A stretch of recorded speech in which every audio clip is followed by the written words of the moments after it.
Hello and welcome to the Healthified Family Podcast. I'm Corey and this is my lovely wife, Kristi. Hello. It's been a few weeks since we did our last podcast, but we've been busy. And Kristi, go ahead and hold up your book. It has just officially launched, Kristi's book, What to Create When You're Creating. So we're so super excited, and that's actually what we're going to cover today, is talking about what's in the book and what's in it for the mothers and potential mothers who read it. So Kristi, why don't you get us started and just tell us a little bit about the process of what it took to get the book out. Okay. Well, what it took to get the book out, it took a lot of work. It took a lot of people. It was kind of a giant effort. And then I thought, okay, great. Finished typing what I feel I need to say. And then the editing began, and having people read it and make comments and strike things out and changing words and getting the cover. So I painted the cover, and then my sister-in-law, I can't tell which way, there we go, okay, my sister-in-law did the faces digitally of the baby and my face, but I did the hair and the colors and the flowers and the swirls and all that. And then in watercolor, right? In watercolor, yes. And then we had to scan that in at a print shop and get it all digitally set. And then we had to bring in my friend Kaylee, who did the typography, all the wording, blending it, and then she did the back and the side panel. So yeah, all of that. Had to buy a barcode. I had to get it registered with the Library of Congress, and I have to send an actual physical copy to the Library of Congress as well, an ISBN number. Like, there's so many things there, and so it was just a lot. It was a massive effort, and it's interesting because as I began writing, I thought, oh boy, this is a hard task, like the writing part. And then I finished that. And then it was like, oh my gosh, the publishing part, like, there you go. That's another hard task. And then I feel like, okay, now I can rest. But now it's like, no, now there's a marketing part, because I wrote this book, but just nobody knows about it. Just my friends and family know about it, right? Like, now I have to share it with the women that it needs to reach. And my hope is that it reaches over 1 million women. So it's like, did I embark on something like bigger than I can chew? But I felt called to write this from, a call from the Lord. He put that on my heart. You need to share this information. And so I feel like He'll help me to do all of the rest, and He has. And getting my audiobook out, my cousin had a friend who has worked in the radio industry for years. He was an announcer. He worked, behind the scenes and all the stuff. He knows what he's doing, and he has this little studio set up at home. And so we've been recording for the audiobook, and just so many miracles that I'm so thankful for the Lord. And so I know that there's going to be more as I share this and get it out to the women that it needs to reach. And why don't we start there? So your goal is to have this book and the message 1 million women, and what do you see them getting from it? Like, what is it that you hope that any individual woman will take away and benefit? How will they benefit from reading the book? Women are writing birth plans, and then they're experiencing births that don't really go like their birth plan at all. And I hear that over and over and over. And my first few births were like that. I had birth plans, and they didn't go anything like what I was hoping and imagining. And then I learned a different way. And then I had 3 births including a set of identical twins that went very much like my birth plan or better. Felt like, okay, I could do that. You know, if you asked me, do you want to have another baby? Like within 24 hours? Sure. If you asked me after my first birth if I wanted another baby, I was like, maybe one more. Like, and it better be a long time from now. Like, it was not a good experience. And I mean, I think I remember you saying like something along those lines of like, you know, I don't know how I could do this again, kind of a thing. You know, like yeah, it was really hard, and hours and hours, over like 26 hours or something of trauma. And you're just so exhausted. Yeah. And of course, like in the hospital, they don't let you eat. You know, there was just so many things. So I was just like, I'm done. So after hearing so many women complain that their births didn't go at all like they had hoped, and just feeling like defeated and like I can't have the kind of birth, my body just doesn't work that way. Yeah, like I don't go into labor on my own, so I have to be induced. All of these things that I'm like, oh man, it doesn't have to be that way. And that's not true. It's what they've been told, and it's what feels true from their experiences, but it can be a different and better way for them. And not to diminish anyone's birth, everybody's birth experience is beautiful. In fact, my birth experiences that were traumatic, I wouldn't like take those away, because I learned so much from those. I experienced, you know, such a contrast from my first to my last that I'm like, oh, I'm glad I had such a traumatic birth, because I wouldn't want myself or anyone to think like, oh, birth is just easy. You know, it just happens this way. There's no work involved. There's plenty of work involved, but it's mostly up here. And that's what my book talks about. So the very first chapter is my story about all my births. And it's long, guys. It's like 40 pages. It's long because I had 9 births, right? So, And each of them was a unique experience. And you right. learned something from each and every one, right? Yeah. Yeah. And I cover that, like new things that I learned from each birth, new experiences. And it's a lot. But then after that, the first chapter is about what God actually says about birth. So the chapter heading is Unlocking Your True Potential, because each one of us has the potential to have a birth that's amazing, that is miraculous, that is healing, transformative, especially from, you know, having a birth that was traumatic, to experience a healing, transformative birth that's nothing like that, and to recognize, oh, my body is capable of so much more than I knew.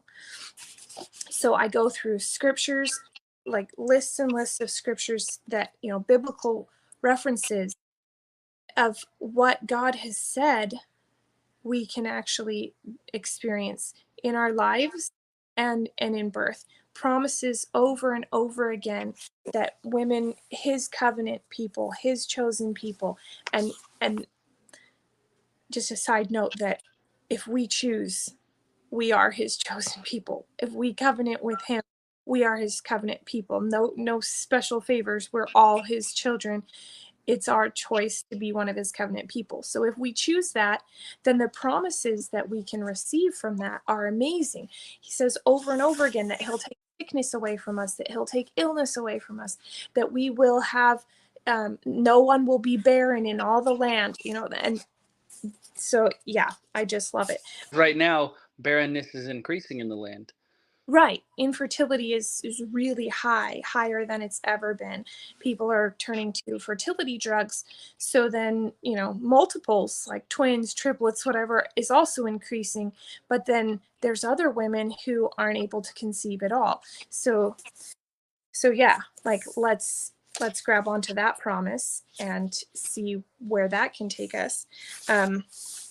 I talk about Adam and Eve. I talk about how this idea that I believe came from the devil himself, that women, like Eve was this corrupt woman who took that evil apple, and now all women need to suffer for her evil act, and our suffering is having pain in childbirth. And it would be wrong, and I've heard this, that it would be wrong for women to not suffer and feel pain in childbirth, because that is our like inheritance or our punishment for making that decision. And so I debunk that untruth, and then I back that up with scripture.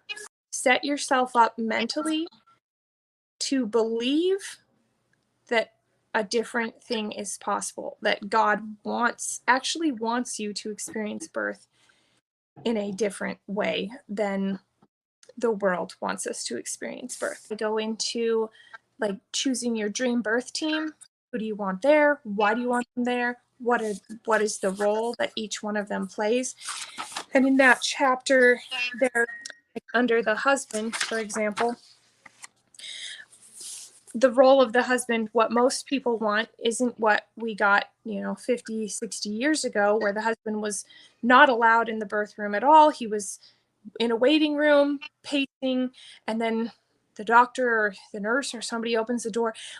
Congratulations, you have a son. He runs in, yay, I've got a boy. Like, no, that is not what we're hoping for in a partner, in our husband today, right? Emotional support, communication, attending prenatal appointments and other things with us so that they're invested. Like, we want our spouse to feel like, yeah, I've got a baby coming. This is important. It's important to my wife. It's important to me. It's not this like, oh, that's just for the, that's women's work, right? Like, it's family. We're creating a family, and we want an involved spouse. Lifting the load, like helping with chores, helping with extra things around the house, because as you get bigger and awkward, like lifting a laundry basket is much more difficult than it was, a few months before. So pitching in, like, oh, okay, she needs extra rest, she needs extra help, I'm going to take on some of that. Patience, especially with hormones, because women get weepy and kind of crazy, and suddenly they're like, do you even love me anymore? I look like a hippopotamus. I know I used to be pretty. I promise I'll be pretty again. Like, the husband's probably going like, what? I think you look great, but the wife's not feeling that way. And just being supportive and loving and patient, like, don't tell her she's crazy, right? Like, I don't want to hear when I'm going nuts, like, you're just being crazy, you're just overreacting. Like, just be patient with me, right? Advocating for the wife. Like, if you are in the hospital, that's the husband's job. The wife is zoned. She's trying to get through a contraction. She's trying to breathe. She's focused internally on everything that's happening, all of her body sensations. And it's the husband's job to tell the nurse, hey, back off. We're not doing paperwork right now. Like, she's having a baby. We'll sign all the stuff later, Or no, or we to don't. go to another room and sign it himself. Yeah. Or no, we don't want this thing. No, we don't want the $500 Tylenol in a cup. Thanks anyways. Like, the wife doesn't have the mental capacity for all of that. And that's the husband's job to advocate for that. So I just go through all of the different roles that, the husband, the mother, the friend, the doula, whoever is on your birth team, what you expect from your OB, what you expect from your midwife, etc. And then, what their role is. You're not going to expect your OB to do things that a midwife does, because they're different. So if you're expecting the kind of birth that you would get with a midwife, then you need to choose a midwife, not an OB. And a lot of people think they can have a natural birth and all natural birth at the hospital, but OBs are trained to do birth in a very specific way, and it is not very natural. And I'm not saying that you can't have that birth, but don't, like, make sure you know which provider gives you which type of birth before you just go pick a provider, which I accidentally did with my first two. Picked a provider who had no intention of helping me with a natural birth. And I go through home birth versus hospital birth safety. I talk about, birthing styles. There's all sorts of birthing styles. You could have a nature birth out at a lake or in the ocean, like some mothers just birth in the ocean. If that's your thing, awesome. If you're like, no, I would much rather be in a birth center or a hospital. Okay, great. Like, let's figure out which style is what you're looking for. So I cover all of that. Pause there for a second. I've never heard you mention you can have a baby in the ocean? Yeah. Yeah, and I've watched like 3 different videos recently where women just go out on the beach and, like, I mean, it's like usually in like a little cove, right? There's not like beach goers, on a beach towel with an umbrella. Like, think of a quiet little cove, okay? And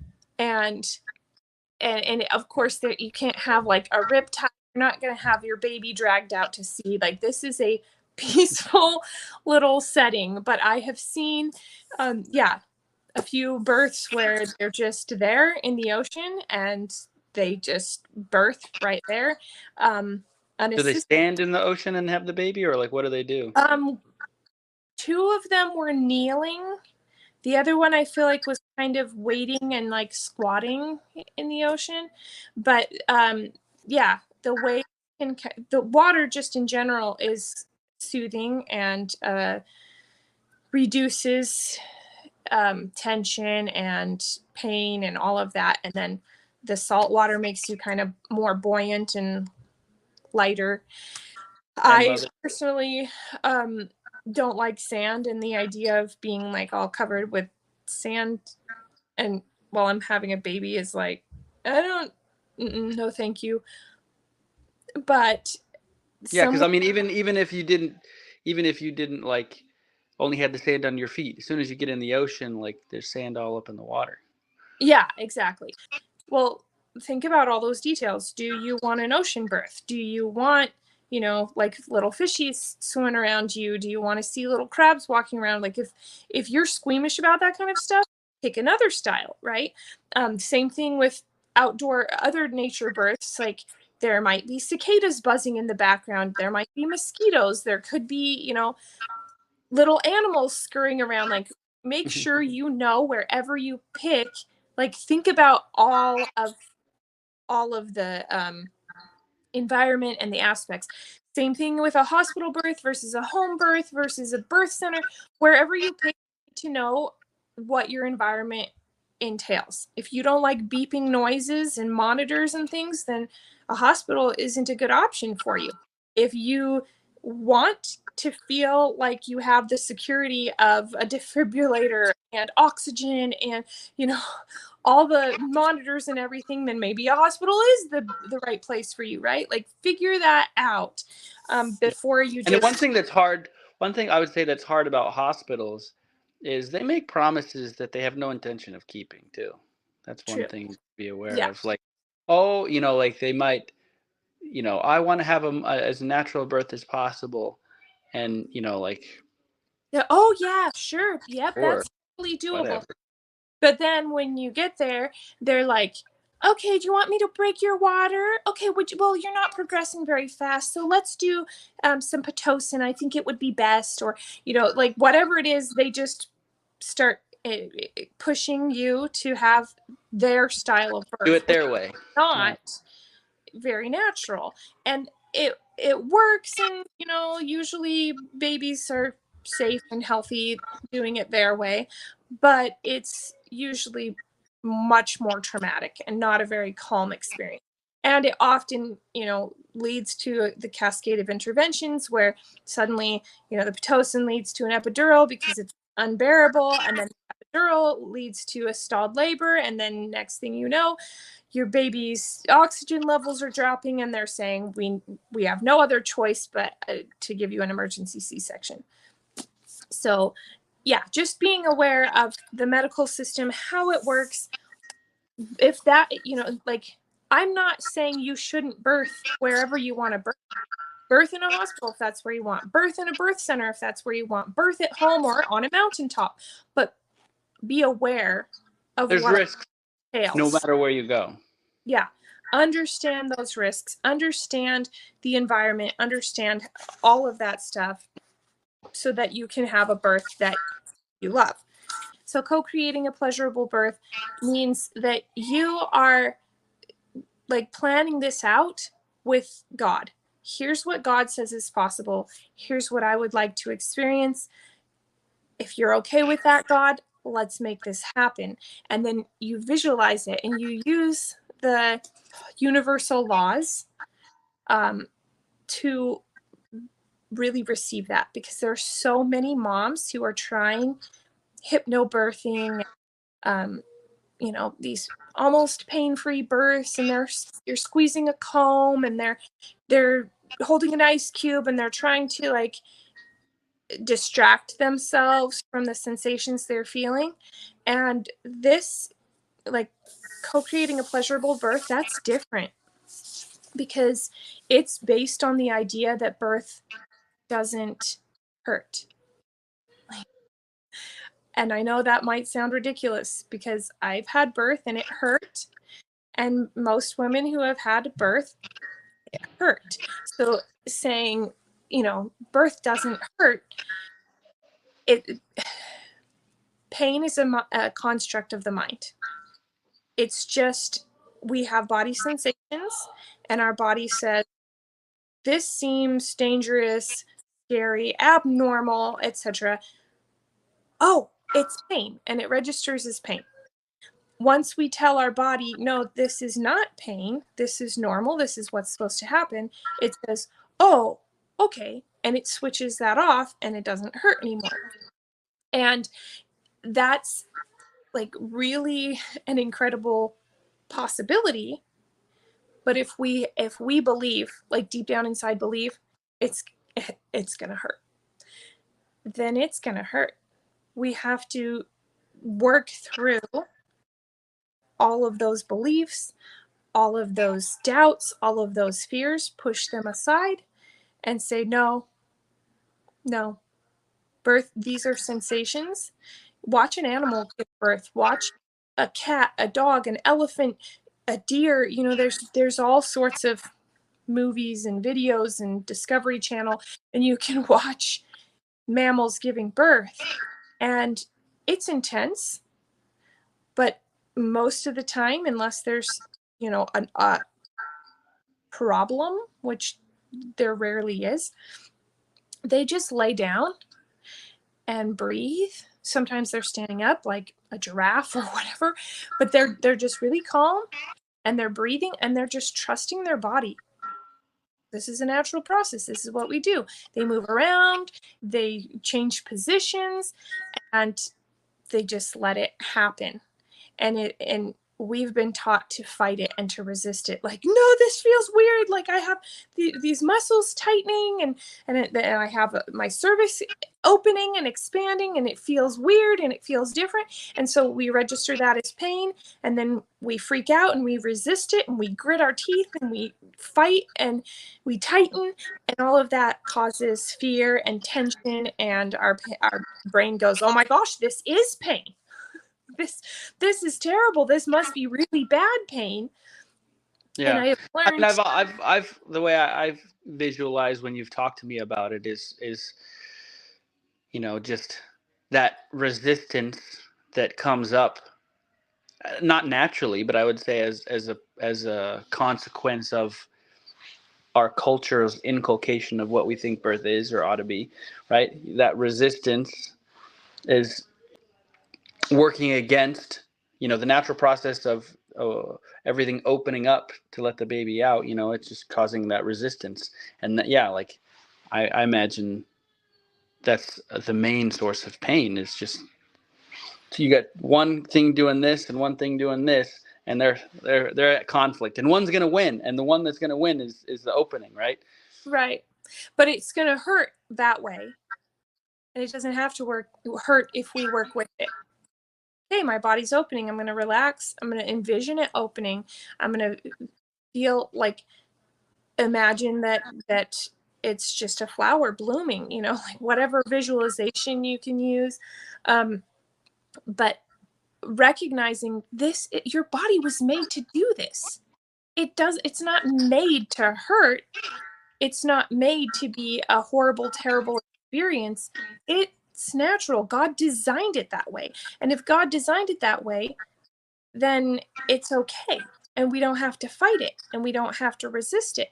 And once we can do that, it's like, oh, and then you're just recognizing, okay, here's the sensation. It's like when I like to compare it to working out, because most of the time we wouldn't say that our workouts hurt, because if they hurt, then there might be something wrong. Like maybe we have a pulled muscle, or something's broken, or there's a tendon, or something is wrong. We've pushed ourselves too far, etc. But you can work out and you can be like, yeah, this feels great, like runner's high. Our muscles too hard, they're like your bones and organs, like it's opening things. So yeah, it's your muscles are doing work. Yeah, absolutely. So it's an intense workout. You're sweating, you're exhausted, like but it doesn't have to be painful, and it actually can be pleasurable.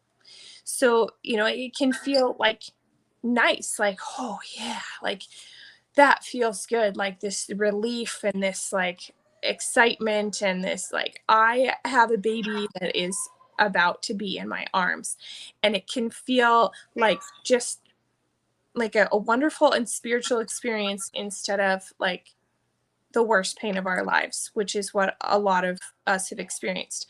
Birth has been the worst pain of my life, and it's also been amazing. And like, yeah, I can do that. I've done a lot worse. Like if you break the law of gravity, you try to defy gravity, like I'm going to jump off a tall building, you're going to fall. Now, you could work with the laws of gravity and with the laws of aerodynamics, and you could not die when you fall, right? Like maybe you get one of those suits. They look like a flying squirrel. I can't remember what those things are called, but or you use a parachute, or you go on a zip line, whatever. Then you're working with different laws. You're still obeying the law of gravity, and you're still going to reach the ground, but you're not going to die this time or suffer severe pain. So I talk about that. Then the next chapter is clearing all of the blocks and negative beliefs and old patterns and traumas that we have that are going to stop us from experiencing the kind of birth we want. So, okay, I've read the first few chapters. I believe that I could have a birth I don't believe anymore that God wants me to suffer, that I'm being punished for Eve. I don't believe that birth and pain are synonymous, that they have to be that way. I want to experience this birth. I'm going to put in these laws of the universe. And then we have our old memories surfacing. Yeah, but remember when it hurt like really bad? Or remember when we ended up going, to the hospital and we had this thing happen, or whatever it is, or remember that movie I watched, or remember that friend's birth story she told me, etc. We have all of this stuff up here that is just clogging our ability to experience something different. It's like it's already, the stage is already set, and we're going to experience whatever is already laid out, right? And we have to clear the stage, start with a clean slate, clear our mind, get rid of all of that stuff, so that we can start a completely different experience. And so I go through that. I teach, some EFT tapping where you're tapping different points to release traumas. That's something that they use a lot with soldiers who have PTSD, journaling, all sorts of tips to clear the stage and allow us to experience something different. Then chapter 6 goes into nutrition and movement. And, people are always wondering, how should I be eating? How, what foods are safe? What vitamins, what supplements, what medications, etc. can I take during pregnancy? And then, how should I be moving my body? What kind of forms of exercise? What do I need to do or not do, etc. So I cover a lot of that. And, I tell what I do, and I share that and insights that I've learned, but I don't go into, specifics. You need to do this workout daily, or you need to drink this much water or eat these specific foods, because everybody is a unique individual. And some women like to do CrossFit their entire pregnancy. That's fine. Other women are like, oh no, I do yoga. I like to swim, but some people don't like to swim. So, find your movement, find your form of exercise, figure out your nutrition, what you need to do for that. But I give you some points to go over. Chapter 7 is anatomy. Your body was created to make a baby. And I go through some anatomy, talking about parts of the body, and allowing you to understand what your body's doing so that you don't fight it and resist it. Like, this is what's happening. It's natural. It's normal. It's supposed to happen. And when I read and understood that from like Ina May Gaskin's book, anyway, her book is fantastic. And as I read that and understood it, I was like, oh, that's what's happening to me. I don't need to resist it and fight it anymore. And I was able to have, birth that was not painful, because I was like, oh, of course, like, this is just opening my cervix.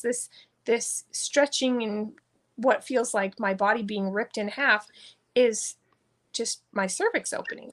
Like, and then I could tell my mind, like, hey, calm down. You're not being ripped in half. Your cervix is opening. And it's like, oh, okay, no more pain, right? So yeah, going through, an anatomy lesson. And then I talk about the idea of pain and pleasure, and how those are contrasting, because if you can have something can hurt, it can feel good. They're opposite, pleasure and pain. And we have this idea that, it has to hurt, and we know it can. So if it can hurt, it can feel good. It felt good when you got pregnant. It can feel good coming out. And a lot of people think that's inappropriate. Like, you shouldn't experience pleasure when you are birthing a baby.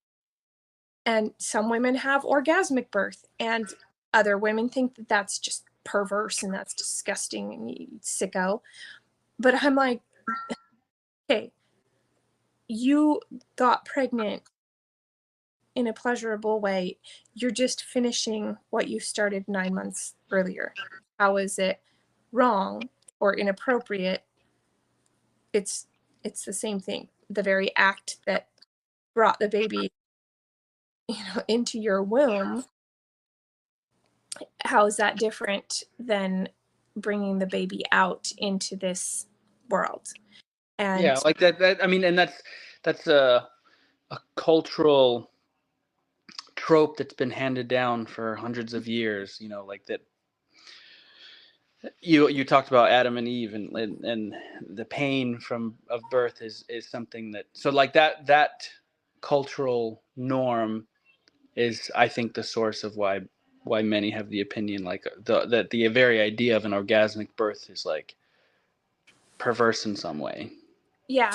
Well, and another reason is that a lot of people are birthing in a hospital surrounded by a lot of people, and that's not private, and nobody wants to, you know, feel pleasure when people are watching. Very awkward. Yeah, most people would be very awkward. Right. In that. And, so if you are hoping to experience that style of birth, a hospital's probably not the best choice for that.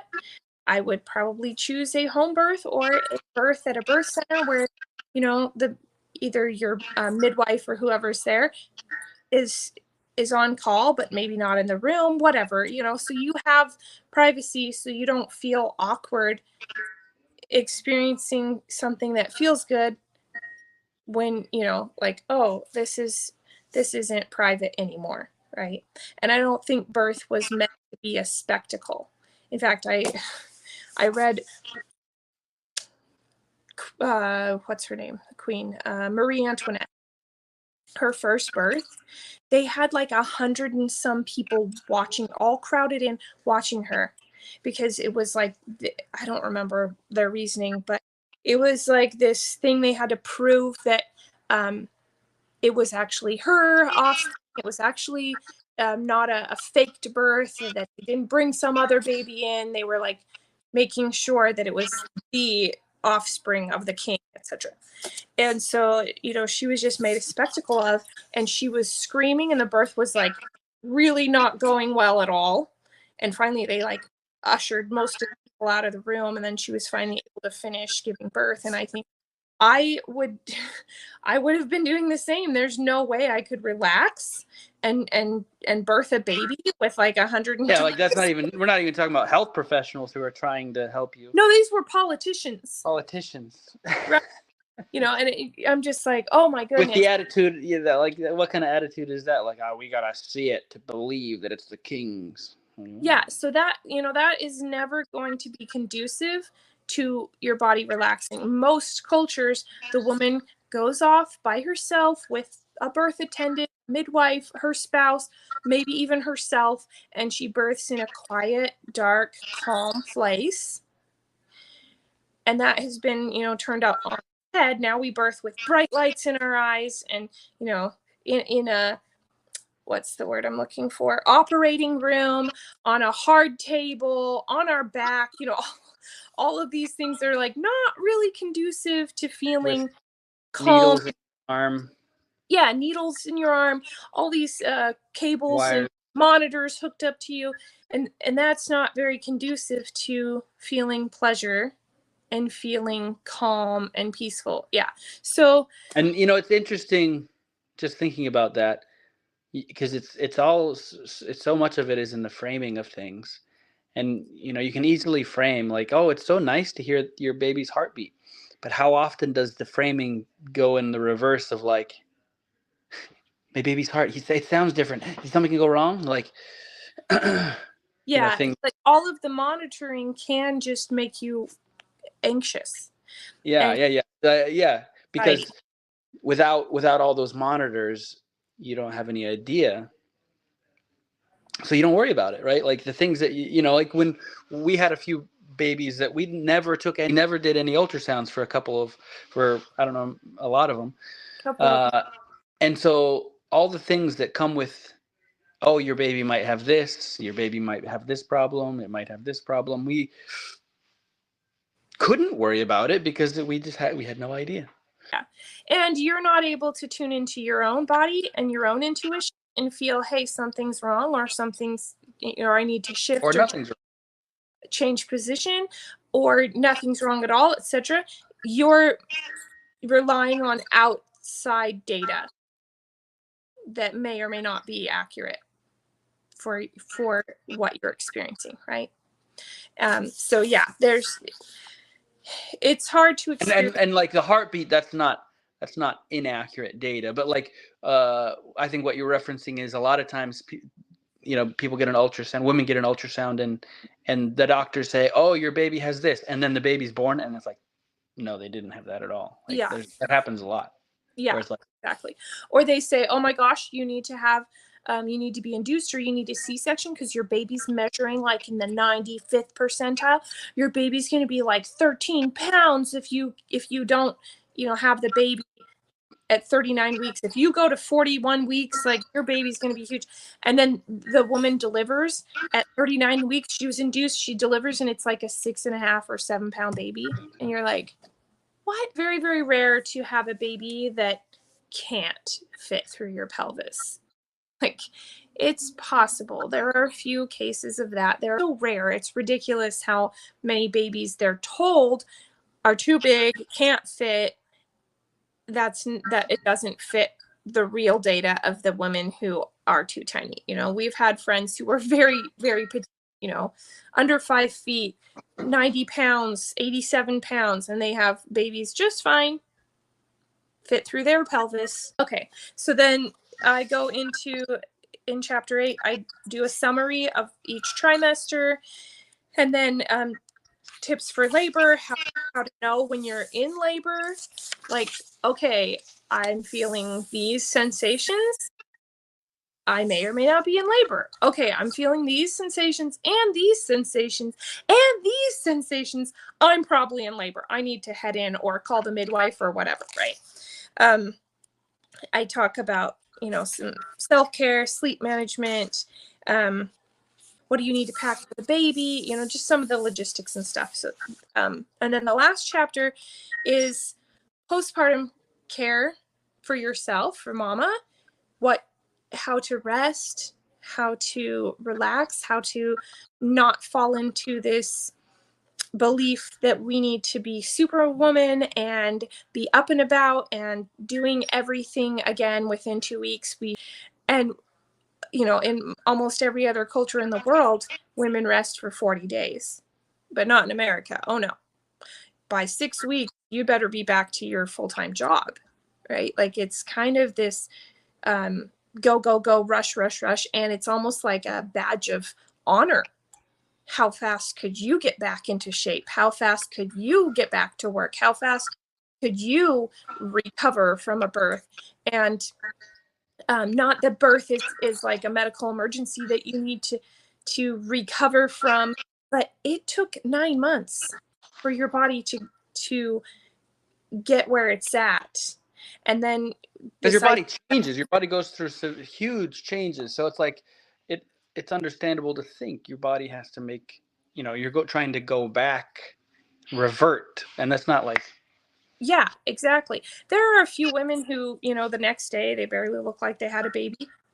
That's not your average woman.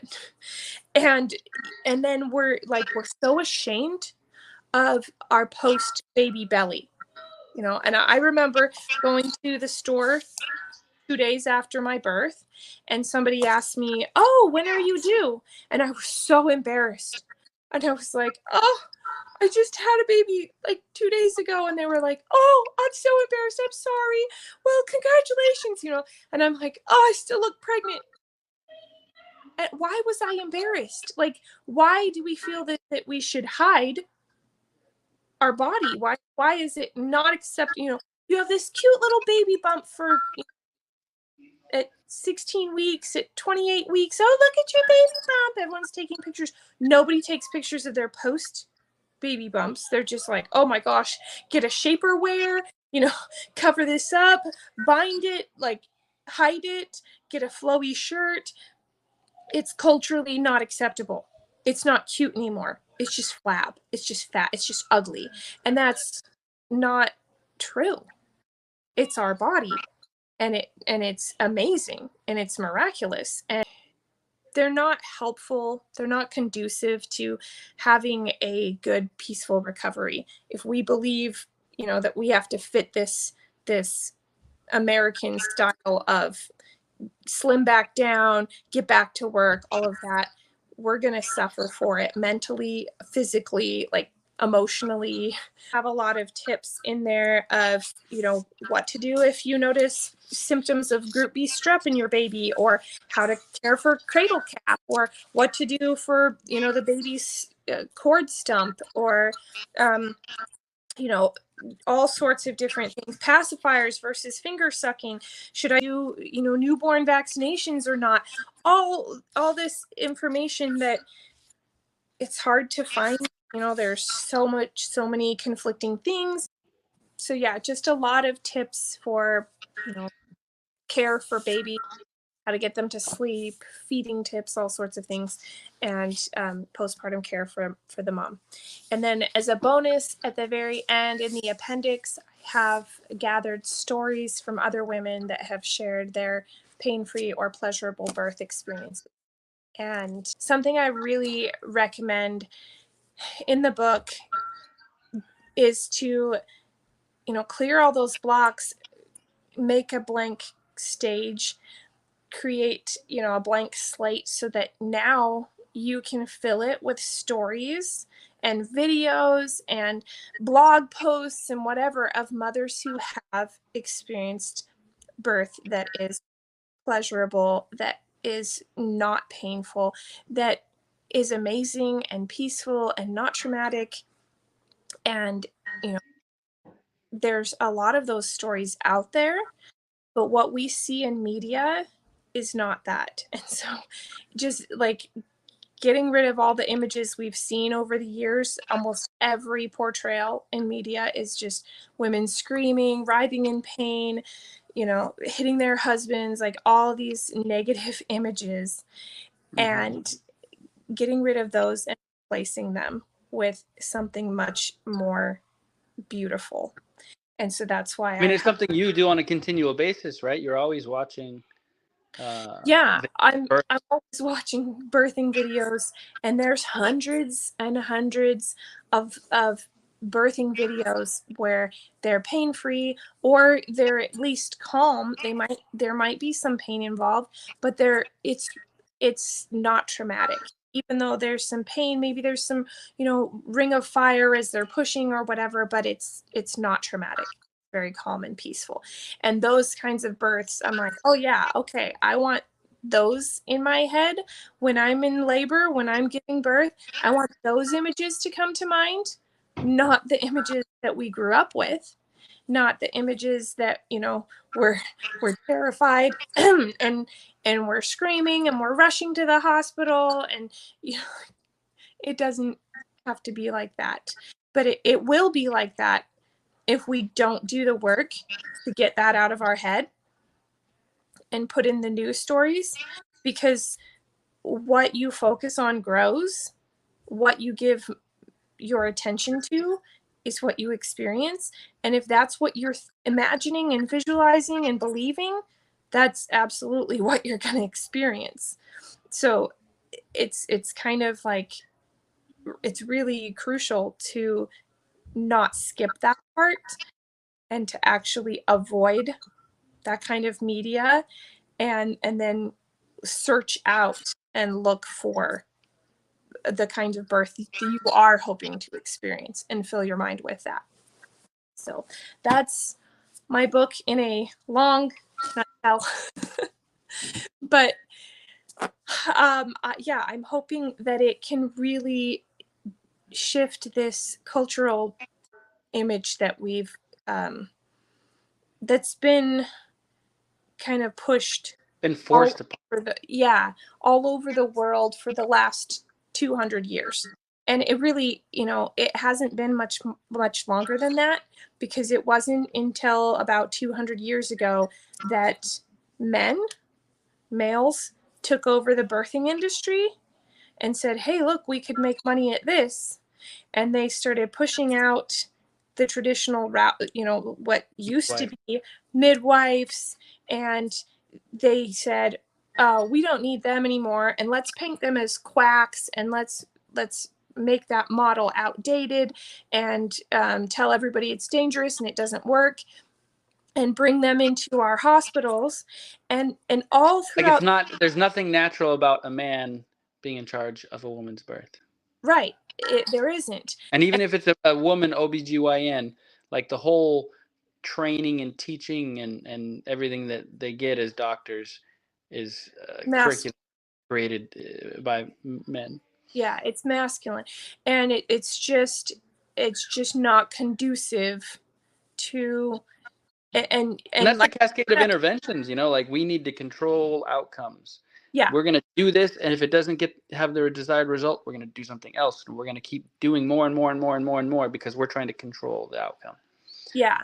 It's not left to intuition, to spirituality. You're not left to be guided by God. And it's like, in fact, they make fun of you and they treat you like you are a danger, and you are ridiculed if you say, well, I'm trusting God. And that's just sad. But in the 17 and 1800s, when men took over and brought birth into hospitals, millions, and I'm not exaggerating that number, millions of women died of what they called puerperal fever or childbed fever, which was basically just a systemic infection because these doctors knew nothing about microscopic bacteria and they weren't washing their hands. Yeah. And so they're doing internal exams on women, which again, that wasn't really a thing. Midwives rarely were doing internal exams to check the dilation of the cervix or whatever. Like that was not done. And so here's these doctors doing all these things that are invasive, that were not done before, sticking in needles, injections, cutting, snipping, doing episiotomies, all these things, and doing so without sterile instruments, without hand washing, so all these women are dying. And then they say childbirth, women died of childbirth, and childbirth was so dangerous before the modern medicine came along. Look at the numbers. Look at mortality. Yeah, and that's a common thing. I think we create a problem, and then we tout the solution. Like, oh, look what we say. We're so yeah. So of course, when you make birth dangerous because of your interventions, and then you tout, oh, look, we created a solution to this problem. Right. And then they tell everybody that if you none of don't that is birth at a hospital, that it's dangerous. And then everybody believes it, but they created the danger in the first place. I mean, sure, there are some reasons why it could be dangerous at home or at a birth center or whatever, but for the most part, it's not a dangerous procedure, but it has, it was turned into that. And so then, you have these numbers and people say, well, infant mortality and mother mortality was so much higher. Look at these numbers, and they pull out the statistics and you're like, yeah, of course it was, but you're missing a piece of that puzzle, right? And the reasons that it was higher was because, people are living out in a cave or in a really tiny little cottage with no, or in a crowded city, or in a crowded city with smog, terrible sanitation, and no sanitation. They're not looking at those reasons. And those are the reasons the infant mortality rate was high, because they were malnourished. They didn't have vitamins and nutrients. They had all sorts of, they didn't have refrigeration. They didn't have sanitation. So of course, infant mortality was higher, but it wasn't because women weren't able to get the baby out safely. It wasn't because birth wasn't a natural process. That was fine. It wasn't. Yeah, I mean, it's like if because you can think about it today, even there are places in the world where women have babies without any intervention by modern medicine, like Amazonian tribes or whatnot, or places that are too remote. It's like, if birth was so dangerous, those tribes would cease to exist because all the mothers and babies would be dying, Well, but in Jakarta, just a few months ago, a woman had quintuplets. Where's my hand? 5, okay? 5 babies. She had them naturally, and they didn't spend any time in the NICU. That's unheard of in America. It's unheard of. Why?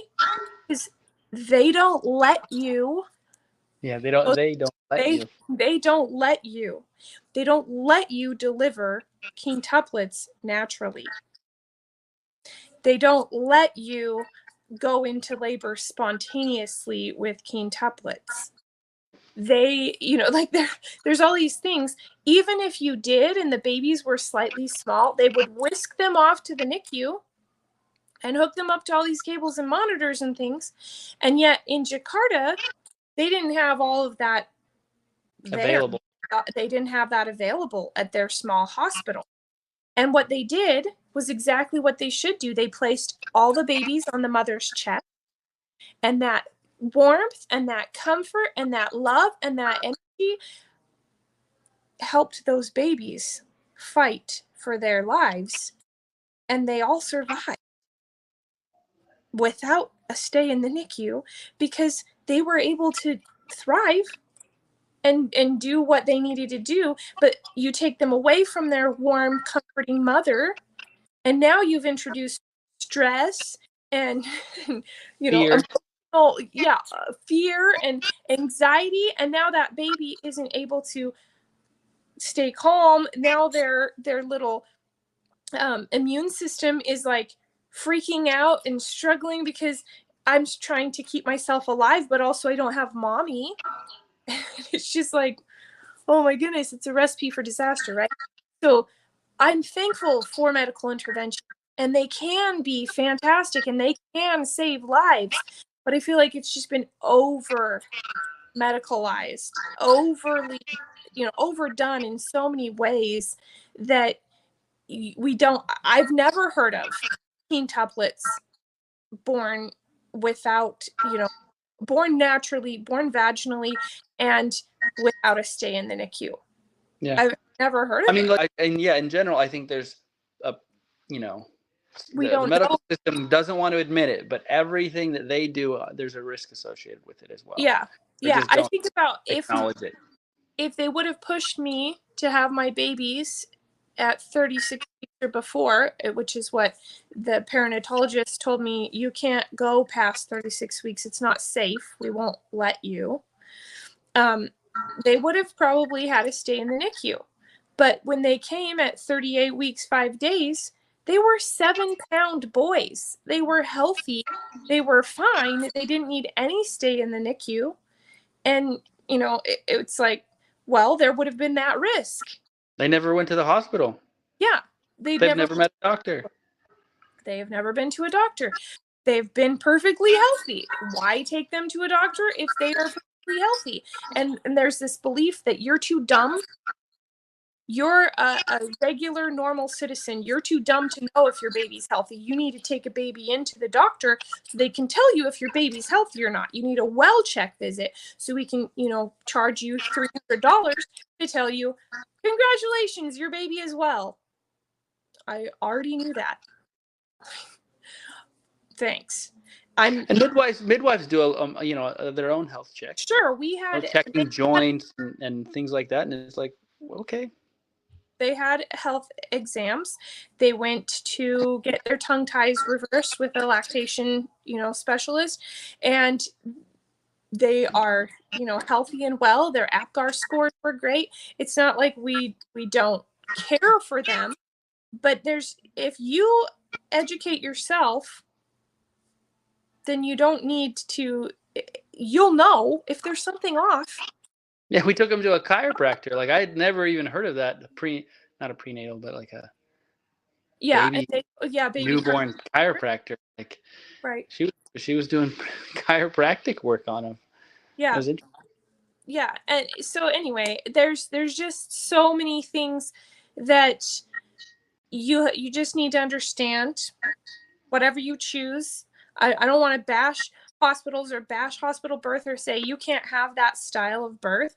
If that's what you choose, great. Know the risks, know what you're getting into so that you can feel at peace and calm about it. And you can know hey, I don't want this, so I need to stand up for this. I know it's going to be a fight. If I want delayed cord clamping, I need to be prepared to really fight for that. If I want, if I don't want the eye ointment. I'm really going to have to fight for these things. Like, if I want to eat during my labor, I'm going to have to push for that, or just ignore them when they say I eat and just eat anyways, right? Like, they work for you. You're paying the bill. They do not own you. You do not have to do what they say. I mean, there's some things that you may sign, and if you sign certain paperwork, then you sign certain rights. signed away your rights, okay? But there's some things that you're not signing, and they tell you have to, but you don't. You didn't sign any paperwork saying that you have to, give birth on the bed on your back. You didn't sign any paperwork saying that. You could be leaning over the bed. You could be on all fours. There's all sorts of things that you might have to fight for, and you can still have an amazing hospital birth, even a pain-free birth at a hospital. I've had some friends who've done that. But you're going to have to understand the system so you can work with the system, and don't go in there blindly thinking, I'm going to have this birth like this. And then it turns out nothing like that, because you just fell into their system. You didn't know that you were going to have to do something different if you didn't want just your regular birth the way that their system works. And if that's the kind of birth you want, then this probably isn't the book for you anyways, right? Yeah. If you're like, oh, I want a planned C-section, or I want an epidural, like, you're still going to get some useful information from the book, but it's probably not your style anyways, right?